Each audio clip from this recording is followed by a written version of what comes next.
بسم اللہ الرحمن الرحیم۔ السلام علیکم ورحمۃ اللہ وبرکاتہ۔ حضرت عمر رضی اللہ تعالیٰ عنہ سے روایت ہے کہ رسول اللہ صلی اللہ علیہ وسلم کی خدمت میں کچھ قیدی لائے گئے اور قیدیوں میں سے ایک عورت کسی کو تلاش کر رہی تھی۔ اس نے قیدیوں میں اپنے بچے کو پایا، اس نے اسے اٹھا کر اپنے پیٹ سے لگایا اور اسے دودھ پلانا شروع کر دیا۔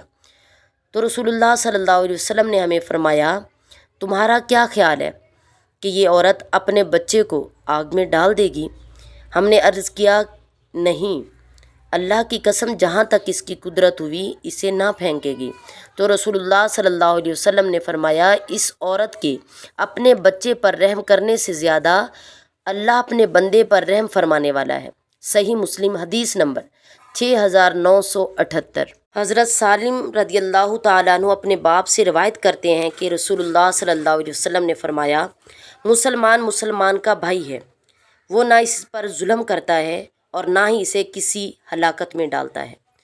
جو آدمی اپنے کسی مسلمان بھائی کی ضرورت پوری کرتا ہے تو اللہ اس کی ضرورت پوری فرمائے گا، اور جو آدمی اپنے کسی مسلمان بھائی سے کوئی مصیبت دور کرے گا تو قیامت کے دن اللہ عز و جل اس کی مصیبتوں میں سے کوئی مصیبت دور کرے گا، اور جو آدمی اپنے کسی مسلمان بھائی کی پردہ پوشی کرے گا تو اللہ عز و جل قیامت کے دن اس کی پردہ پوشی فرمائے گا۔ صحیح مسلم حدیث نمبر 6578۔